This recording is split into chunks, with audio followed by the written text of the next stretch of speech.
Here we are on lecture number 2. And what I'm going to do is lecture on the first 12 slides of this. Then I'm going to hold the rest for a few days. You don't need it to do the homework. And there's a possibility that my trip will end early and I can cover the rest of this in person, which will be a little bit easier. If not, then I'll record one for you that covers the rest of this in time for week 5's homework. So let's get going here on an Ethernet intro, something that's actually very specific to Ethernet.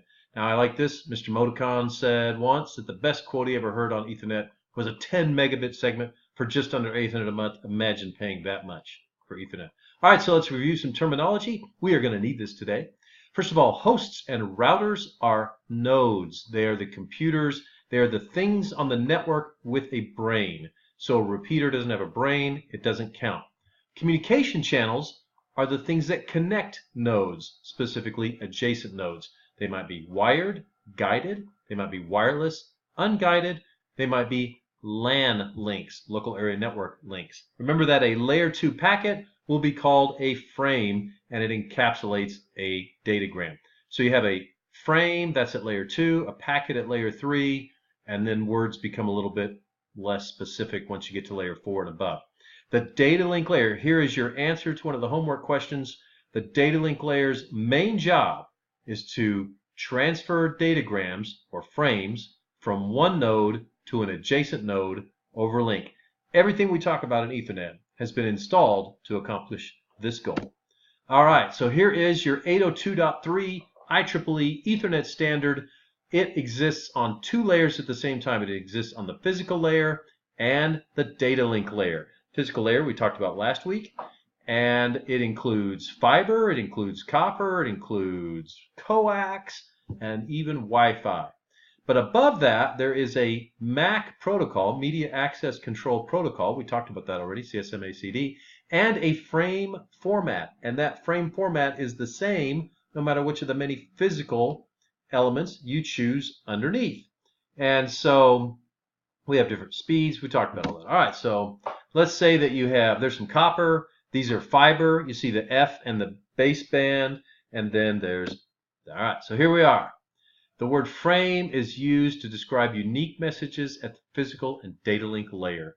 So frames can be fixed size or they can be variable size. Ethernet uses a variable size frame, and the frame has a flag. You might have asked, the wire is quiet and there are 10 stations on it. Somebody begins to transmit. But the 2 systems do not have their clocks in synchronization with each other. How is the second system going to know when a clock cycle begins so it can recognize the square frame? Ethernet puts a flag in front of every frame. It's not a part of the frame. Don't count it as part of the frame. But it has to be put at the beginning of every frame. And that flag is like a timing signal. When other people see the flag going by, they can synchronize with the frame so they can read it when the frame actually arrives, and we'll see that in just a second. So Ethernet is the most ubiquitous data link standard in the world. It's implemented in multiple media types, both guided and unguided, at speeds from the incredibly low 2 megabits per second up to 10 gigabits per second, and someday maybe higher. At least 2 common versions of the frame exist, and we are going to look at the one that includes a type field, and here it is. So let me get my pen up here so that I can get a red pen going. All right. So this is that preamble I was talking to you about. It is 7 bytes long. So it is 56 bits of 101010. If you think about it, that is a square wave that looks like this. And other people can synchronize their clock off of that when they see it. So this comes at the beginning. It's 7 bytes long. It's not a part of the frame. Then we have the destination address and the source address. This is the beginning of the frame. The offset there is 0. We'll look at that in Wireshark in just a little bit. This is 6 bytes long. This is 6 bytes long. This is 2 bytes long. Oh, that didn't work. 2 bytes long. This CRC, I believe, is 4 bytes long. And the data can be anything from 0 to, what is this? 6, 6, 4, 18, 1500. Which times 12 is 12,000 bits. And if you add this together, then you have a maximum frame size of 1518. What's the minimum frame size? We talked about that in the lecture I just recorded. The minimum frame size is 64 bytes. So you're always going to have these 18 in the header and CRC field. This is called the trailer, by the way. That's how you know these are that Ethernet is from Arkansas, because it always has a trailer. And how big can this be in the middle? Well, this thing in the middle could be anywhere from 0 to 1500 with this rule. Because we have a minimum frame size of, hold on just a second, somebody's knocking at my door. How do I pause this bad boy? Okay, that was a young child in the neighborhood selling some chocolate-covered peanuts, which I obliged by buying some. I have no idea when those are arriving. All right, where were we? We were looking at this frame size, and I was telling you that we had a minimum size of 64, but we have a header and trailer that totals 18. 64 minus 18 equals 46. Every frame must be at least 46 bytes. What do you do if you have less than 46 bytes? You fill it with zeros. You just put a bunch of zeros in there. It has to be 46 bytes, because if you have less than 56 or 64 bytes in here, then you're going to have a frame that's too small for the Ethernet standard. So just keep that in mind, and you'll do fine. So here again is the frame, and I've already explained all this. Fantastic. Now here's an important thing for you to know. The type field is the type that tells what kind of data this is. Let's say this data is IP, Internet Protocol data. Then this type field will be, I believe that, 0x0800. So this four nibbles, or 2 bytes, will be 0800 in hex. If it was ARP, another protocol we will look at later, it would be 0806. Well, that looks more like an ant than an 8. Anyway, you get the idea. There are different numbers that go in this type field, and they tell you what's the protocol here. So you have Ethernet running here on your computer, and above it you have ARP, you have IP, you have maybe DECnet or AppleTalk or NetBIOS. You have all these other protocols, and when Ethernet gets a frame, it has to go, well, which of these guys do I give it to? And he looks in the type field and he goes, oh, this is IP. So he hands it to the IP protocol, and he knows where to give it. Almost every protocol layer has something in it to indicate where it goes when it goes up the stack. Okay? All right, so what do we know about Ethernet? Well, first of all, it's connectionless. We talked about this in the third week of class. It means that we don't have to establish any kind of protocol, any kind of agreement to talk. Any station on Ethernet can transmit to any other station on Ethernet at any time. And it also is unreliable. The receiving network interface card, that's what NIC is, network interface card. The receiving NIC doesn't have to reply, doesn't have to send an ACK, doesn't have to send a NAC. If it doesn't get it or it's corrupted, it's just going to throw it away. So Ethernet is unreliable. And sometimes you can have gaps and stuff like that. How do you make it reliable? Well, something like TCP, which is higher up the stack, will introduce timeouts, counters, synchronization bits, and it will try to introduce a level of management. I'm holding my hands up in the air if you can't see them, above Ethernet. Otherwise, applications will see lost data. So if you're using UDP, which I joked about and still joke about, is the unreliable datagram protocol, that will not offer anything. But TCP, for instance, will help to fix all of what we see in Ethernet. Now, surprisingly, Ethernet is incredibly reliable in terms of actually delivering data. It has really high reliability rates, so this does not turn out to be a major problem. And we talked about CSMACD in the previous lecture. I'm not going to cover that here. All right, so every computer that connects to a local area network must have a LAN address, or I will almost always call them a MAC address, Media Access Control Layer address. And here is the format for a MAC address. It is 6 bytes long, and the first 3 bytes are an OUI, Organizational Unique Identifier. And I'll show you that in just a second. The last 3 bytes, in this case 7609AD, are um, picked by the manufacturer and burned into the card. Officially, every single address that's ever made is unique. Now, it's possible that they might not actually do that, but officially they're all supposed to be unique. Now, I'm going to bring up Wireshark here. I don't know how well you probably can't see everything because I've made this just a little bit smaller. Where's Wireshark? Come on, big bad Wireshark. Where did you go? Looking for the fin. Oh, we'll just type it here.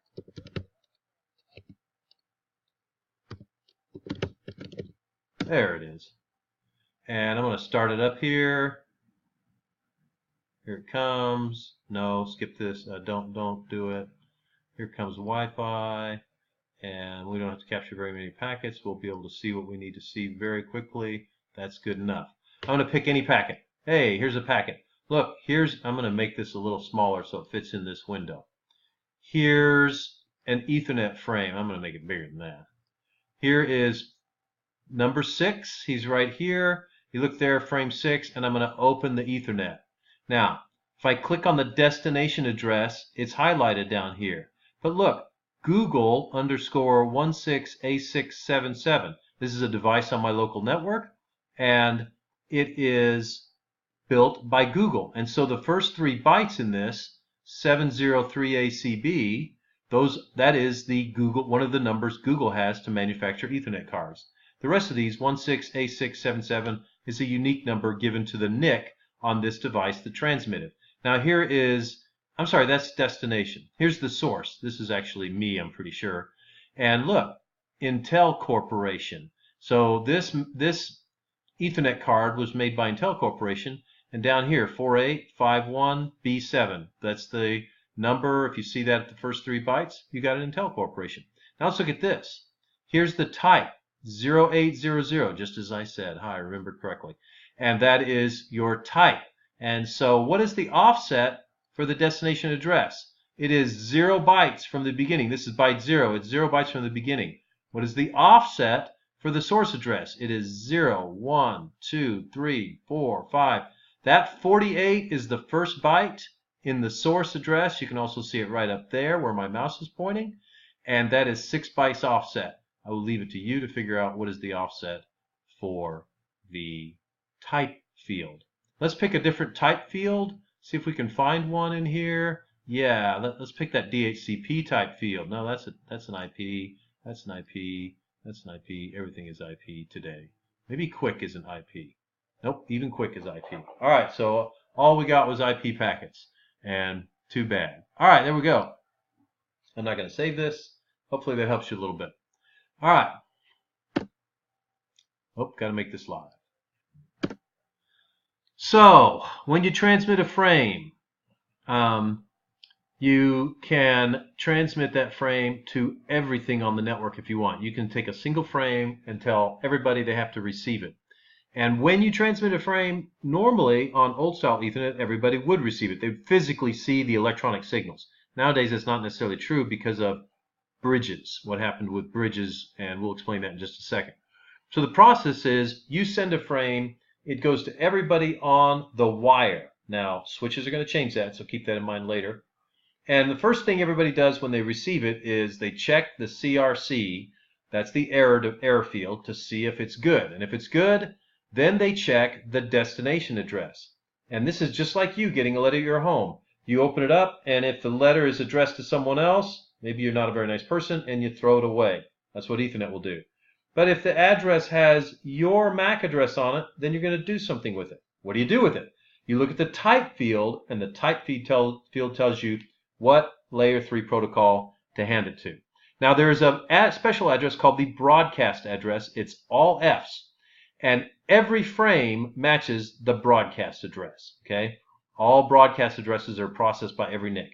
And then there's another one called the multicast address. Now I'm going to describe this real quick. Remember, there are 6 bytes. Here's 1, 2, 3, 4, 5, 6. Now this is for a destination address. I'm interested in this first byte. I'm going to open this up. 8 bits. 1, 2, 3, 4, 5, 6, 7, 8. The low order bit in the first byte from the left is the multicast bit. If it's 1, in other words, if this number is odd, then you have a multicast frame, and that means multiple people can receive it. If, on the other hand, it's 0, then it's not a multicast. It's a unicast, and it's only intended for one person. Keep in mind, nobody can ever source a multicast address. So if you see someone sending a multicast address, they are doing something illegal. All right, so we're going to look at some historical documents here. And what are these? What are we talking about? Initially, Ethernet was coax. It was a wire and people connected to the wire. Okay? Nobody really does that anymore. Pretty soon, people said, you know what? We need to make this longer. So they simply built an electrical device with no brain that would pick up the waveform. Here's the waveform. Clean it up. So we clean it and retransmit it, and it goes to this wire. Now that introduced actually problems because now we had a longer propagation delay from here to here. There were all kinds of rules about how many of these things you could daisy chain in a row. Because if you put too many in, you would actually break. You would have a propagation delay that was longer than it took you to transmit 64 bytes. Now you could get back into that whole problem again. Okay, well, this is turning into a long lecture, but I'm almost done. So repeaters would extend the length, and they would add sometimes ports. Eventually, people made boxes that were repeaters that had ports in them, and each port could go to another wire. And that allowed you to put like 4 wires connected with a single electrical repeater. But then, one day somebody said, you know what? I don't like this repeater. It's not really helping me all that much. What I want to do is I want to have a device that will be smart. And let's see, I want the pen. And so they built what was called a bridge. And you've been using bridges a long time. So a bridge would now listen. They would pick up every single packet. A bridge kept a forwarding table that had an address and a port. And the bridge would try to learn what addresses were over here and what addresses were over here. And whenever you sent a frame somewhere, your source address would be in there, and so he would go, ah, you're over here. And if I sent a frame, my source address would be in the frame, and he could go, ah, Pat's over here. And maybe it's, who would it be? I don't know, I'm not going to pick anybody. It's Bob, okay? And so he would learn that Pat's out port 0 and Bob's out port 1. And now later, here comes Jill, and Jill sends a frame to Pat. And this thing picks up the frame, looks in its table, and goes, oh, Pat's out port 0, and transmits it. Jill also sends a frame to Bob. This bridge picks up that frame and looks at it and goes, oh, Bob is on that side, and that's where I got this from, and it throws it away. So a bridge became something that divided the collision domain because now it was a store and forward device. It's an intelligent device that looks at the packet and only forwards it if it should be forwarded. And if it doesn't know, if a destination address is not in the forwarding table, it floods it. It sends it out every port until it learns about that. Okay? So along came Twisted Pair. With Twisted Pair, we could now take PCs, and they had a dedicated link into, guess what? It really was a bridge. But now there's just one station here. You know what? Once we had Twisted Pair, where it's just you and the bridge, it's impossible for you to have a collision because you have a dedicated transmit wire and a dedicated receive wire. But guess what? You still have to use CSMA-CD. So, too bad. But now the bridge learns where my PC is, what port Bob's is, what port Josh's is on. Doesn't matter. So if I send a frame to Josh, the bridge will only forward the frame out Josh's unless it doesn't know where Josh is, and then it'll send it out until it learns where Josh is. Okay. Now that was pretty cool. Now that we had Twisted Pair, we didn't have collisions anymore, and the bridge had individual one-on-one workstations. Along came switches. What's the difference between a switch and a bridge? It is none. None. There is no difference between the switch and a bridge. Why do we have different terms? Bridges were mainly software, and switches were implemented in hardware. This was slow, this was fast. The people who started building and selling hardware-based bridges didn't want to call them bridges. They wanted to call them something that sounded fast. So they used a telecommunications term called a switch. And they started calling hardware-based bridges switches. And it stuck. Pretty soon, people use the term bridge to refer to a software-based bridge. And they use switch to refer to a hardware-based bridge. But they're the same device. So that's important for you to keep in mind. And what do? They divide the collision domain. How do they do that? Let's quickly erase this. If I'm a bridge and I'm connecting these two, here's bridge, these two wires, then what do? Here's Bob, and he starts to transmit. He's got his electrical signal, and it stops right there. Can this electrical signal ever collide with anything here? No, because the bridge picks it up, looks at it, and then forwards it. So now I can be over here transmitting, and Bob can be over here transmitting, and we won't collide. Let's extend that to a UTP system. So now I have Pat, Josh, Kyle, and Bob again. Now Bob can transmit electrically here, Kyle can transmit here, Josh can transmit here, and I can transmit there. We all have our own collision domain. The region of the wire where electrical signals can collide has been separated by the bridge. And there's a really, really important concept here. I hope you're still listening 21 minutes into this recorded lecture. Layer 1 is an electrical signal. So here's layer 1, and that is where collisions occur. And a bridge is, let's make a B, is a layer 2 device. Layer 2 devices divide layer 1 collision domains. And later we'll see that routers divide layer 2 networks. And that's when we'll see a router dividing the broadcast domain. Okay? So, key concepts. What is the difference between a repeater and a bridge? A repeater was layer 1, electrical retransmission, stupid. What is the collision domain? It is the region of a wire or radio signal where packets or frames can collide. What's the difference between, I didn't really talk about hubs and switches, we're not going to worry about that, but what's the difference between a switch and a bridge?